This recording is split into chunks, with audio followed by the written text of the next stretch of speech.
Journée nationale d'inclusion financière au Bénin, ça s'organise à partir de demain. Mesdames et messieurs, bonsoir.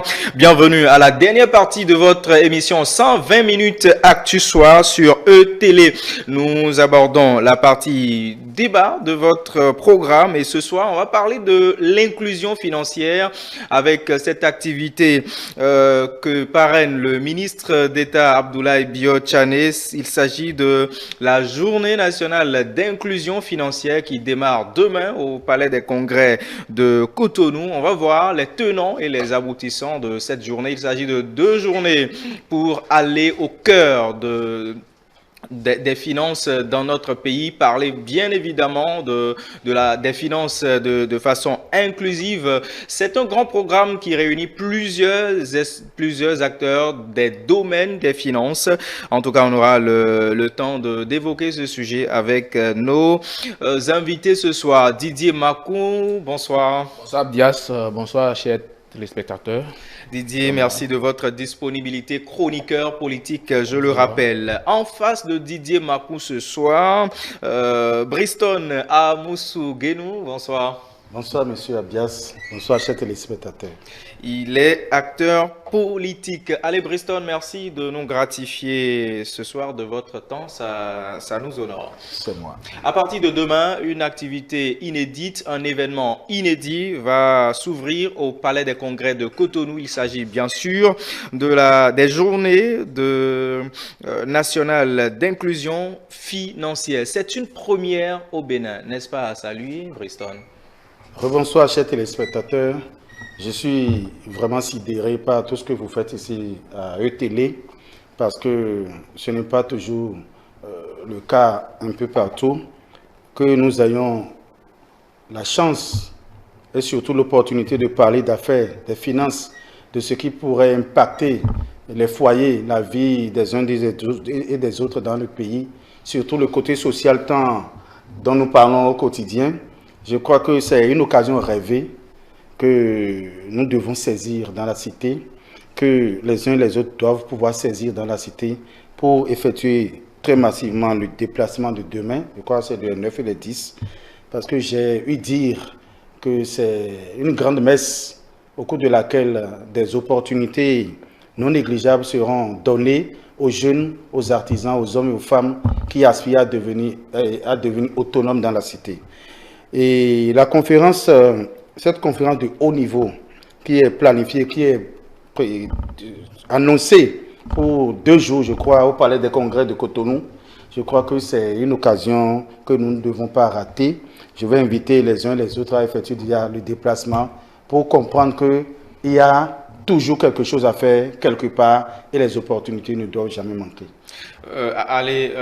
Didier, 2 jours dédiés à l'inclusion financière dans notre pays. Est-ce que ce n'est pas à saluer? Évidemment que c'est à saluer parce que vous n'êtes pas sans savoir que quand on parle du monde des finances, on a souvent tendance à penser que c'est un monde fermé. C'est un monde où seuls les initiés ont accès, seuls les initiés ont l'information. Je crois qu'en organisant ces journées d'inclusion financière, c'est une manière de permettre à tous, à tout le monde, aux hommes d'affaires, aux jeunes, aux femmes, à toute personne désireuse d'avoir des informations fiables, d'être informés sur le monde des finances. Parce que vous n'êtes pas sans savoir qu'au programme, il y a beaucoup de choses. D'abord, il y a, je crois bien, un colloque international où on aura parlé avec des grands experts. Vous parlez là déjà du menu. Bon, en quelque sorte, des 2 jours. Des 2 jours, et puis voilà. Donc, ce qui est sûr, on sait que au cours de ces 2 jours qui commencent demain, il y aura beaucoup d'informations et certainement ceux qui feront le déplacement ne seront pas déçus. Ils pourront avoir les outils nécessaires pour mieux comprendre le monde des affaires, le monde financier, et puis voilà. Et je crois bien que il faut faire le déplacement, comme l'a dit M. Amoussou Guénou, il faut faire le déplacement, il ne faut pas rester à la maison, encore que ce n'est pas que c'est limité seulement à quelques personnes, à une élite donnée, non, c'est tout le monde qui est invité, tout le monde est convié à cela. Donc, je salue l'initiative, puisque c'est une première, et puis il faut que ça continue pour que les gens puissent avoir les bonnes informations et les informations nécessaires, utiles, pour que chacun dans son business, voilà, puisse s'en sortir. On ne dira pas que à partir de ces 2 jours, Cotonou est encore une fois de plus en phase avec la vision béné révélée de Patrice Talon-Riston. Je crois que ça va dans la droite ligne de la politique du gouvernement, de la politique de développement qui est imprimée depuis quelques années déjà. Parce qu'il faut le rappeler, c'est une journée qu'on a dénommée Journée nationale d'inclusion financière, qui est placée sous la tutelle du ministre d'État Abdoulaye Biok-Tchane, qui est lui-même un financier, un expert dans les questions de finances. Et cette décision, je crois que ça doit impacter normalement la vie des populations, parce que c'est organisé sous l'égide du secrétariat permanent, je crois, de la stratégie nationale d'inclusion financière. Et le thème développé en particulier, c'est l'inclusion financière, qui est un levier pour l'autonomie collective.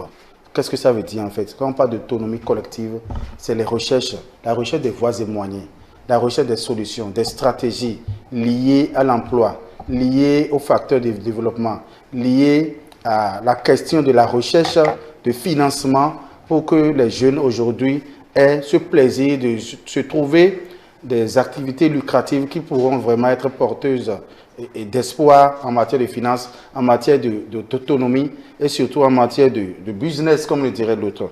J'ai exploré un peu, je me suis amusé à lire un peu le contenu de ces 2 jours-là. Je découvre avec plaisir également qu'il y aura les questions liées aux recherches de financement, des informations sur comment y aller et surtout des journées d'échange, de recherche, d'exposition de produits, des produits qui sont adaptés et à nos réalités, des produits qui pourraient participer rapidement à l'écoulement de ces derniers plutôt. Et surtout, la conférence publique de haut niveau doit s'appesantir également sur l'éducation financière. C'est très très sérieux. Quand on parle d'éducation financière, c'est comme le monsieur qui a fait ses affaires et qui a son argent. Au-delà de l'argent que vous avez, comment dépenser son argent? Comment investir ou bien réinvestir son argent? C'est une autre façon d'éduquer encore le peuple, parce que je peux avoir 10 000 francs, vous aurez les mêmes 10 000 et je vais reproduire, je vais fructifier mes 10 000 francs autrement et en avoir beaucoup plus. Et tandis que vous serez en train de dépenser vos 10 000 francs et dans quelques jours, vous serez à plat et serez obligé d'aller vers moi encore pour en demander davantage. Donc c'est cette façon de faire que les techniciens de la chose, les experts en la matière, vont essayer d'apprendre aux uns et aux autres comment garder l'argent, comment trouver les sous, comment rechercher le financement et comment se donner une santé financière en replaçant cet argent. Il y a toutes les techniques pour vraiment être à l'aise aujourd'hui, parce qu'en réalité, c'est une autre école à laquelle est convié le peuple. C'est une école à laquelle sont conviés les uns et les autres pour devenir plus ou moins aussi des experts en la matière de comment rechercher, comment travailler et comment garantir ce qu'on a gagné à la suite de son fonds. Comment garantir ce gain-là, reproduire ça pour qu'on en bénéficie, qu'on en jouisse réellement dans la cité. Je crois que c'est de ça qu'il est question en fait. Par rapport à tout ce que j'ai visité, j'ai lu comme mon programme et quand je lis également que nous aurons un village financier. Le programme, hein, on aura le temps de lire un peu. On aura le temps de revisiter le menu de ces 2 jours d'échange. Mais Didier, vous avez pris connaissance du thème autour duquel les communications, les activités de ces 2 jours vont se dérouler. Ici, on veut amener les participants, le peuple béninois, les jeunes, à être financièrement autonome à partir de l'inclusion financière. Merci beaucoup. Je pense que quand on parle des finances, quand vous êtes autonome financièrement, c'est un grand atout. Et souvent, nos compatriotes, ou bien nos Béninois, nous avons tendance à reprocher à la gouvernance du président Patrice Talon le côté social. Je crois que tout cet ensemble, surtout quand nous parlons de cette journée, de ces 2 jours qu'organise le ministère du Développement par le biais du secrétaire permanent d'inclusion financière et autres. En la matière, c'est pour permettre à tout le monde d'avoir les bonnes informations. Vous n'êtes pas sans savoir qu'il y a beaucoup de jeunes qui ont des projets, ils ont des initiatives, ou bien ils ont envie de créer une entreprise, mais pour évoluer dans le domaine des affaires, il faut les moyens.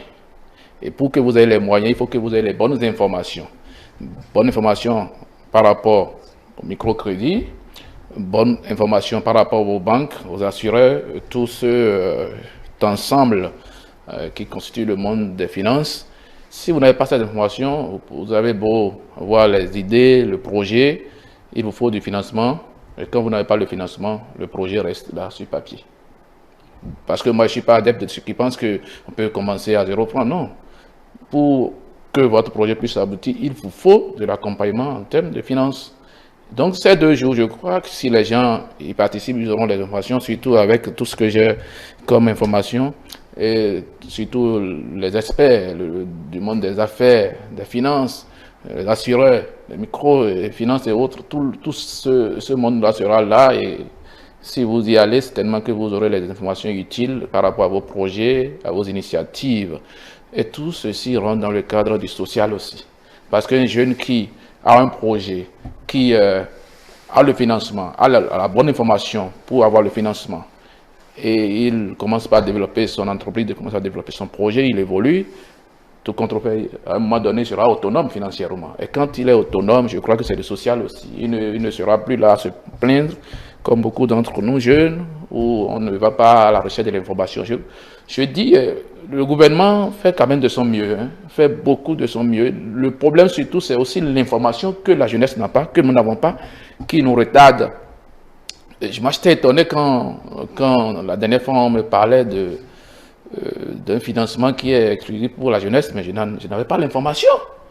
Donc demain, soyez sûr, moi je serai là, je vais tout faire pour me déplacer, pour mieux m'informer par rapport à toutes ces opportunités qui sont en face de nous, que le gouvernement met à notre disposition. C'est à nous de nous approprier tout ceci pour pouvoir nous en sortir. Donc l'initiative est salutaire et ça répond à un besoin vraiment qui est sur la table et que tout le monde le sait. Voilà. Didier est en train de lire l'activité sous l'angle du social. Est-ce que vous êtes d'accord avec lui? Il ne s'agit pas d'une rencontre où on distribue de l'argent aux populations. Bon, moi, je crois que M. Didier a pleinement raison. Je préfère... Le gouvernement aujourd'hui pose des pas qui seront vraiment des pas de géant dans la cité pour demain. Parce que c'est une manière d'apprendre à pêcher le poisson à son auteur et non à lui donner des poissons. C'est très important ce qui se passe là. C'est le fondement même du social même ça. Parce que lorsqu'on vous apprend les techniques de base, les techniques élémentaires pour aller à la recherche du financement, pour investir et pour devenir soi-même, c'est capital pour un jeune aujourd'hui.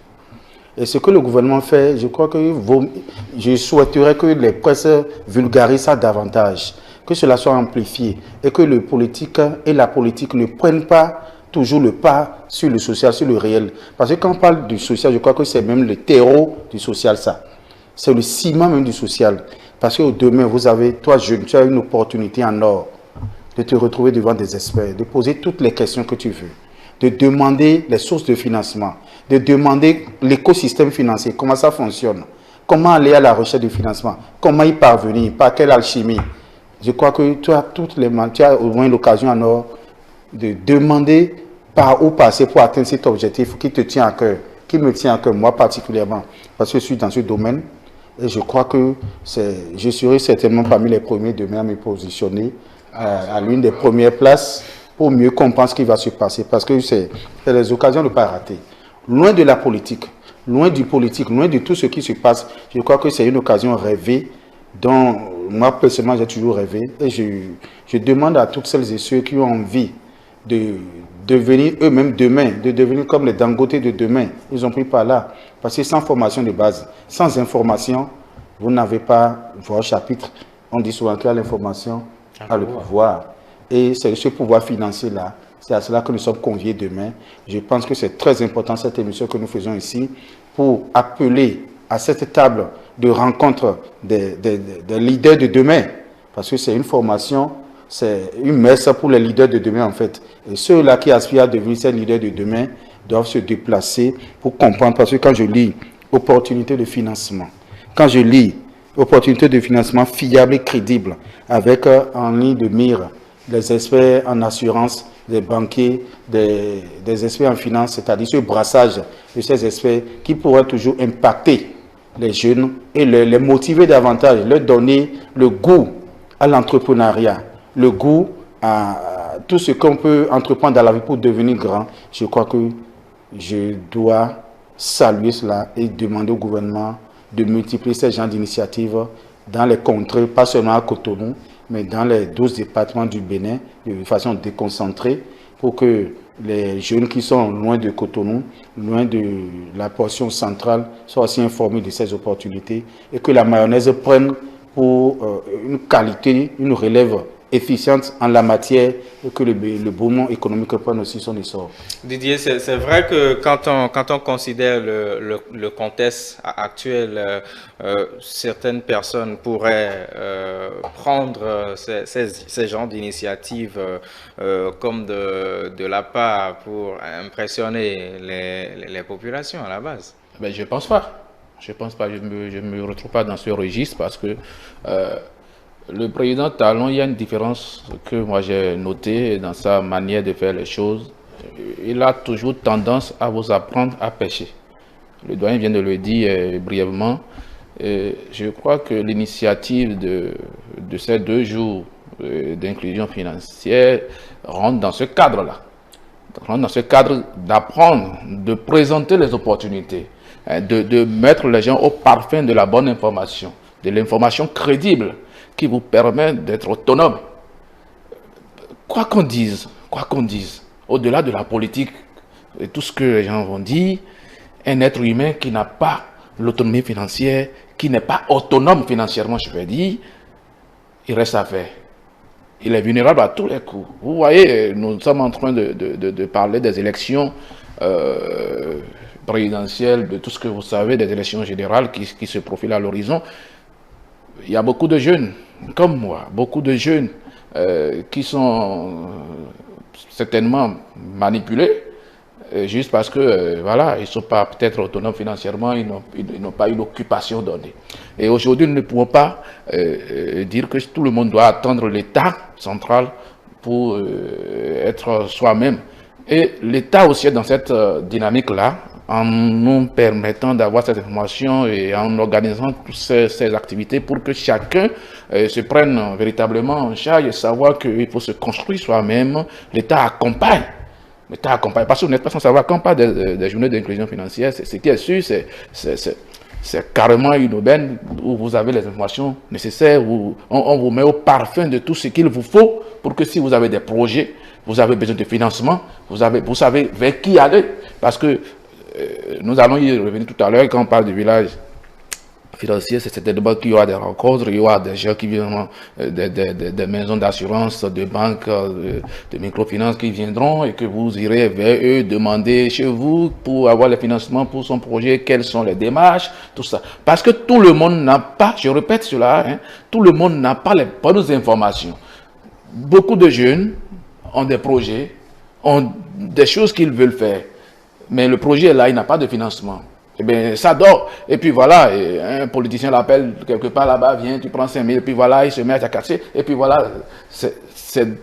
Donc, quand vous regardez au-delà de l'aspect que vous voyez là, vous verrez que c'est quelque chose de louable qu'il faut apprécier à sa juste valeur en termes d'aider la jeunesse et pas les jeunes seuls. Les hommes d'affaires, tous ceux qui sont déjà peut-être des gens qui sont déjà dans le monde des affaires il y a longtemps, voilà, vous verrez. Moi, je pense que nous devons accompagner ça et savoir que ça rentre dans l'intérêt de nous tous, au-delà de tout ce que vous pouvez dire, élections, ci et ça, le contexte, non.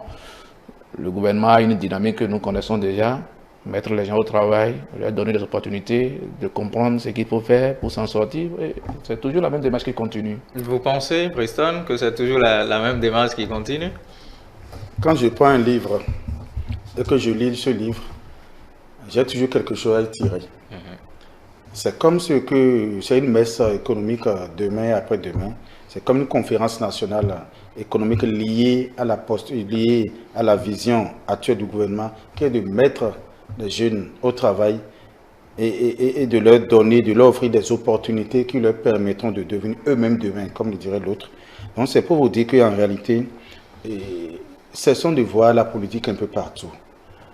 En ce qui va se passer demain, je convie les uns des autres de faire des déplacements simplement pour essayer de retenir quelque chose. C'est quelque chose qui pourrait leur permettre demain de devenir de bons hommes, des hommes libres, des hommes financièrement autonomes, des hommes au vrai sens du mot, comme j'ai toujours l'habitude de le dire à mes amis, à ceux-là qui sont dans ma fédération. Je leur ai dit, être homme, c'est facile même. Être un homme, c'est tout un chemin de croix. Je crois que ça fait partie aussi des armes qu'il faut avoir, dont un homme a besoin pour s'affirmer, pour s'afficher et pour se faire respecter demain. C'est pour ça que je convie, comme je l'ai toujours dit depuis le début de cette émission, et tous les acteurs, les néophytes en la matière, les professionnels, ceux qui pensent qu'ils veulent encore connaître et qui comprennent la philosophie selon laquelle on finit de grandir, mais on finit jamais d'apprendre, d'effectuer les déplacements. On va poser les questions qu'il faut et nous allons demander également l'accompagnement du gouvernement par rapport à cette jeunesse qui a si tant besoin de ces opportunités-là et comment faciliter les choses pour que réellement ça ne soit pas une conférence de plus, pour que ça ne soit pas ce que pensent les autres, pour que ça soit du réel, que ça soit du concret et que le boom économique commence par là et que toute la jeunesse soit mise au travail, soit mise au pas pour que vraiment cette conférence reste dans les annales de l'histoire comme un événement, un déclic par rapport à nos objectifs dans la cité. Mais particulièrement, les organisateurs sont allés dénicher le ministre d'État Abdoulaye Biotchane pour parrainer ces 2 jours d'inclusion financière. Est-ce une façon d'asseoir la grande messe de l'inclusion financière au cœur de l'action gouvernementale quand on connaît la position qu'occupe l'homme dans l'appareil étatique? Oui, c'est normal. Le ministre d'État, Abdoulaye Biotchane, est un expert en la matière. Et en tant qu'expert, je crois qu'on ne pouvait pas mieux choisir qu'un homme de ce rang, de cette envergure, de cette dimension-là, pour parrainer la chose. Et il a l'intérêt, il a toute l'opportunité de nous prouver aujourd'hui que, loin de tout ce qui est dit dans les livres, dans les écrits et autres, que nous voulons du concret sur le terrain. Je pense bien que ces 2 jours-là, on aura le temps de le voir, le plaisir de le voir de visu, de lui poser les questions qu'il faut et qu'il nous dise réellement les impacts liés à cette messe, à cette conférence des 2 jours que nous aurons pour la jeunesse, pour les femmes, pour les jeunes, pour la population en général. Je crois que nous l'attendons, puisque je me ferai le devoir de représenter ces milliers de jeunes qui sont derrière moi à travers ma fédération, la FENAMAG bien sûr, et de venir rendre compte également sur votre plateau, si vous me le permettez, de tout ce qui a été dit, de tout ce qui a été fait, pour que ça ne soit pas un marché de dupes, que ça ne soit pas encore une conférence de plus, pour que cela ne soit pas encore un événement politique maquillé, déguisé. Donc je crois que mes mots sont un événement politique maquillé, déguisé, c'est-à-dire quoi? C'est-à-dire que nous sommes en période préélectorale. Et les gens pensent que c'est parce que la période s'y prête qu'on veut avoir de la foule pour dire beaucoup de choses, pour pouvoir profiter et glisser des mots d'accompagnement selon la vision actuelle des uns et des autres. Je crois qu'ils ont l'occasion de nous faire rêver, de nous dire, de nous faire comprendre que loin de ces tractations politiques, du sérieux se fait dans ce domaine et que la jeunesse peut les suivre et que nous pourrons aller aux élections en les suivant, en espérant que ça doit continuer, ça doit être pérenne et ça doit continuer, ça doit commencer à partir de demain. Après-demain, parce que nous, leaders d'opinion, nous sommes là pour apprécier, observer, venir rendre compte. Didier, Abdoulaye Biotchane, c'est un érudit en termes de finances et c'est lui qui chapeaute, c'est lui qui parraine ces 2 jours. Mais au-delà de lui, il ne faut pas voir sa personne, c'est le gouvernement. Parce que c'est sous sa tutelle que ça s'organise. Mais quand vous voyez la structure qui l'organise, c'est une structure gouvernementale. Donc, ce n'est pas la personne du ministre d'État Abdoulaye Chane, mais c'est le gouvernement qui est en action. Et c'est l'État qui est en action. Et je viens de le dire tout à l'heure, c'est la même politique qui continue. Et le doyen a bien fait de le préciser, ce n'est pas parce que nous sommes en période préélectorale, nous sommes en période pré-campagne et autres, tout ce que vous voulez, que ces genres d'activités se font. Vous n'êtes pas sans savoir que ça se des activités pareilles se faisaient. Peut-être pas forcément sous le même format, mais des activités qui se faisaient parce que le gouvernement a à cœur d'apporter l'information, que les uns et les autres aient la bonne information. Parce que, comme aime le dit l'autre dame, qui a l'information a le pouvoir. Vous savez, et quand on dit information, ce n'est pas forcément dans le monde politique ou autre. Dans le monde des affaires, quand vous avez l'information, vous avez la bonne information, vous savez vers quelle structure il faut aller pour avoir certaines réductions en termes de financement, le bon financement à moins taux, tout ça la converge vers l'autonomisation des uns et des autres. Quand vous êtes autonome, je crois que le pays est à l'aise.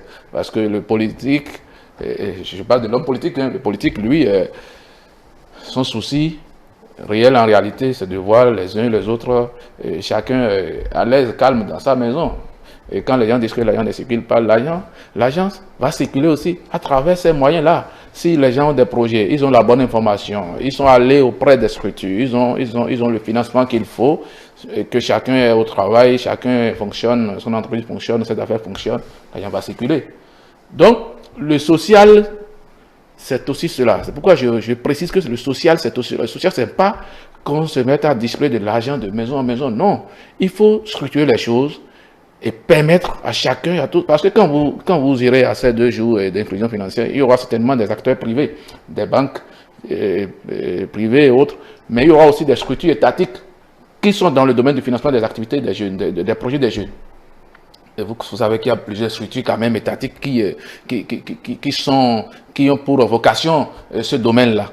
Donc, moi, je ne vois pas sous l'angle de la politique, non. Je vois ça plutôt sous l'angle d'apporter une aide quand même en termes d'information déjà au moins, d'orientation, pour que les uns et les autres puissent savoir où aller pour s'en sortir. Voilà ce que je peux dire par rapport à ça, Abdias. Dans ses propos liminaires, Didier disait que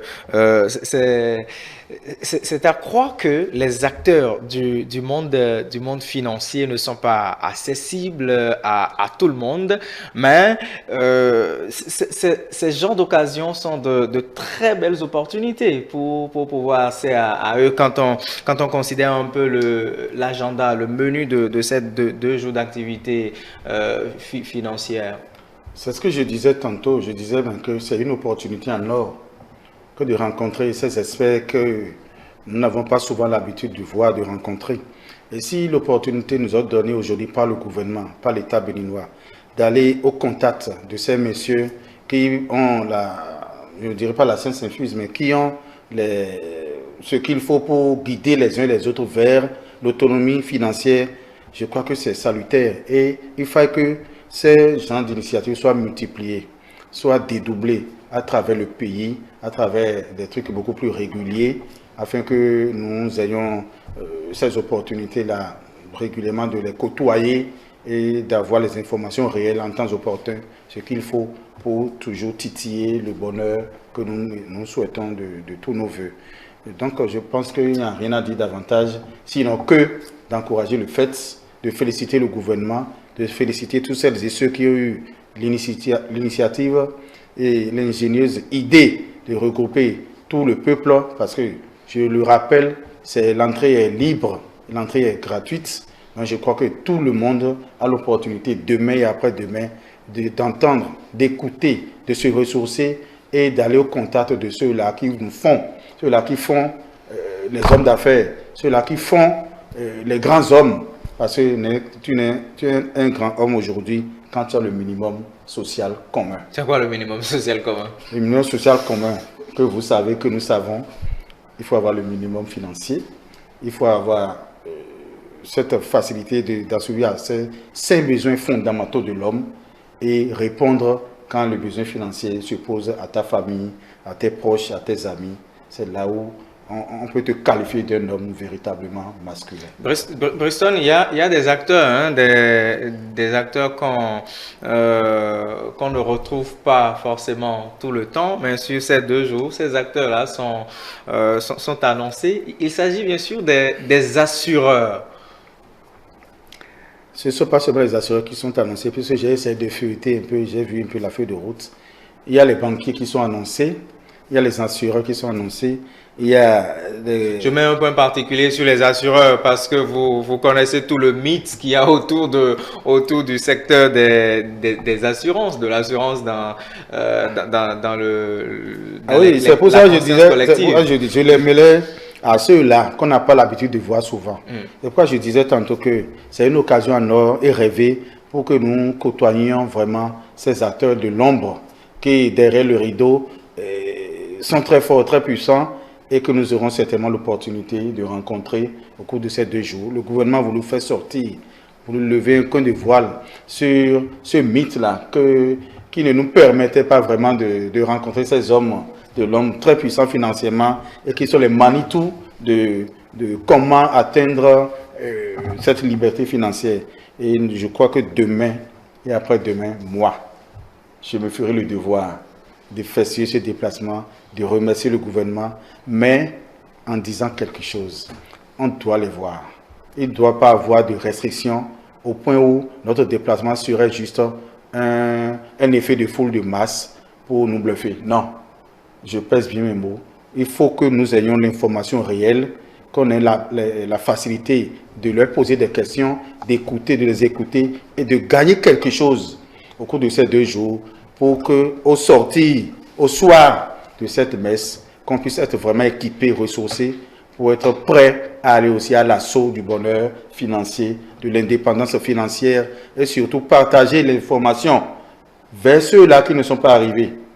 Parce que nous serons également des vecteurs de transmission de l'information par rapport à tout ce qu'on aurait vécu là, par rapport à tout ce qu'on aurait connu et apprendre à ce niveau. Parce que nous allons effectivement pour apprendre et pour nous ressourcer davantage.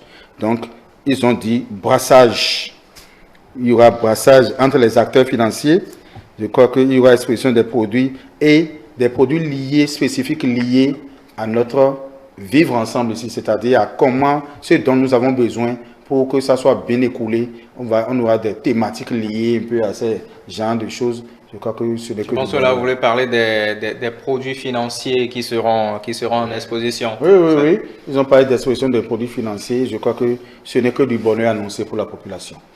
C'est vrai, vous avez évoqué l'aspect politique où il faut, je me le permets, dépolitiser cette activité, sauf que dans l'opinion publique, ça ne va pas passer comme vous êtes en train de le penser vu le contexte aujourd'hui. Alors, quel est le message fondamental qu'il faut dire aujourd'hui, sachant que à cette occasion, on va apprendre l'intelligence financière, on apprendra l'éducation financière?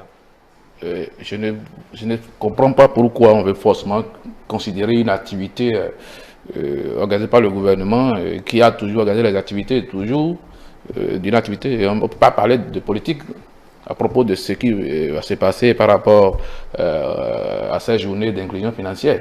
Ça n'a pas de sens.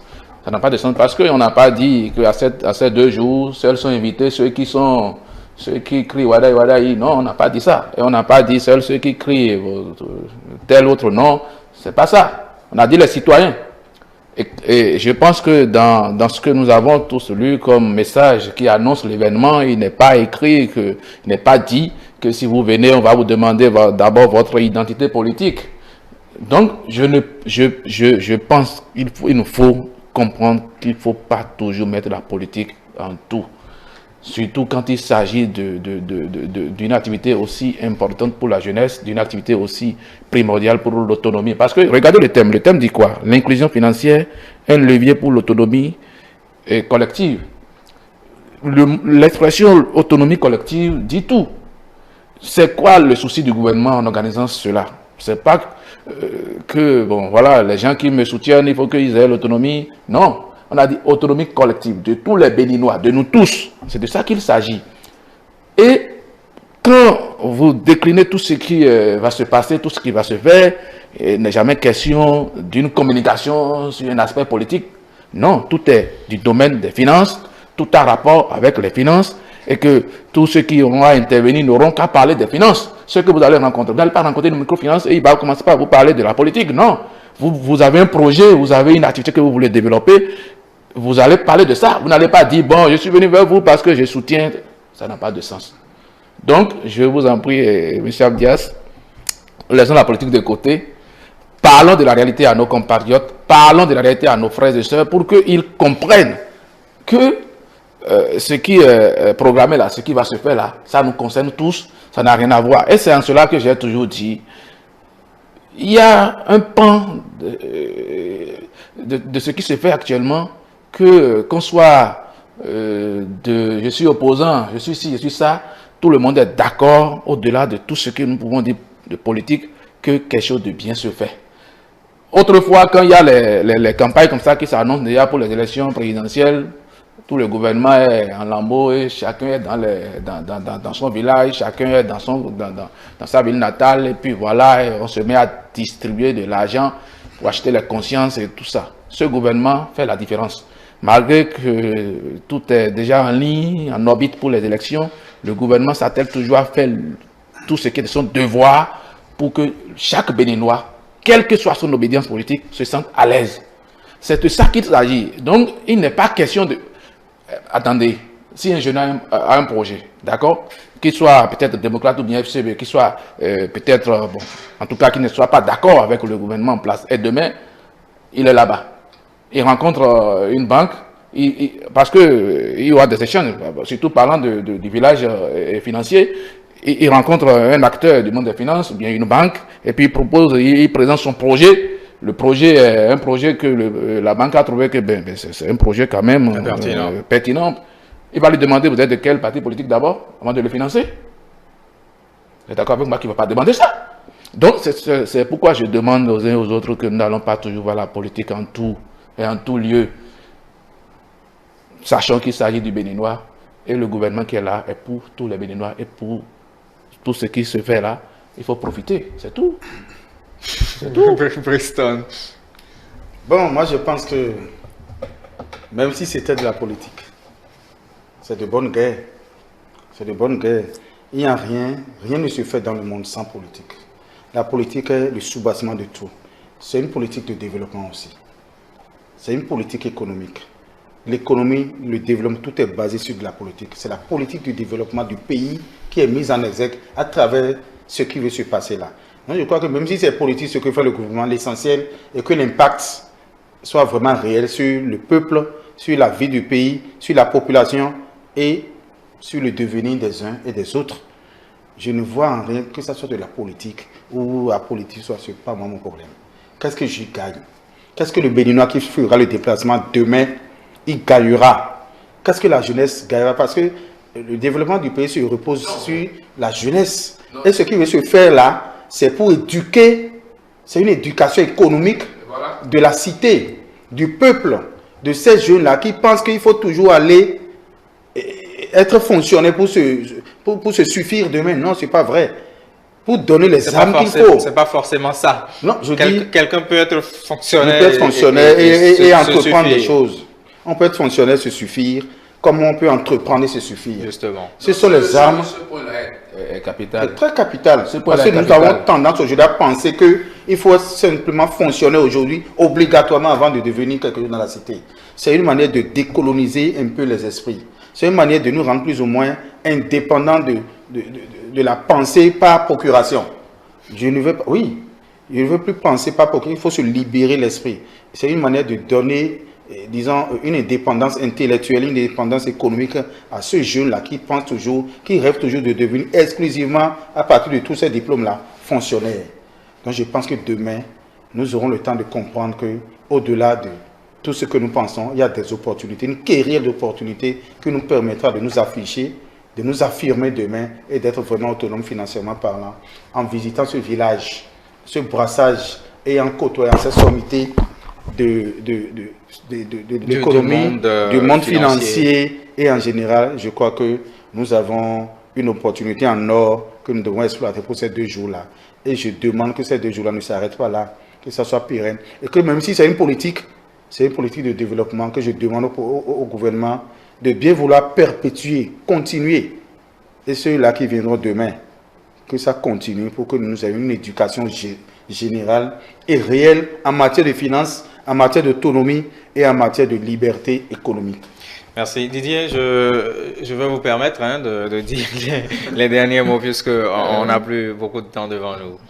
Ce que nous allons dire, c'est d'inviter tout le peuple béninois, tous les hommes d'affaires, ceux qui sont dans diverses activités, jeunes étudiants, jeunes spécialistes du monde des finances, de participer à ces 2 jours d'inclusion financière qu'organise le gouvernement pour que ensemble nous puissions partager les informations nécessaires et utiles pour que chacun puisse vraiment avoir l'autonomie qu'il faut pour que collectivement nous soyons autonomes pour le bien de ce pays et savoir que le social c'est aussi cela, le social c'est aussi avoir la bonne information, les moyens nécessaires pour s'autonomiser. C'est très capital. Allez-y, Briston, très rapidement, s'il vous plaît. Moi, je tiens à remercier sincèrement de tout cœur monsieur le gouvernement par rapport à cette initiative-là, parce que je connais des structures qui forment ces gens, qui forment les citoyens, les peuples, à coût de centaines de milliers de francs.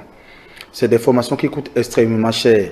C'est une sorte de gratuité liée à cette formation-là que donnent les cités, les grandes entreprises dans les grands pays de développement. Ce que l'État met gratuitement au service du peuple béninois, que j'appelle de tous mes voeux à profiter vraiment de cette messe-là pour que demain soit vraiment un demain de développement meilleur pour tout le monde. Pour tous les Béninois. Merci. Merci à vous tous qui nous avez suivis depuis 18h. C'est la fin de ce numéro de 120 minutes Actu Soir, mais nos programmes vont s'enchaîner. Bonsoir, chef.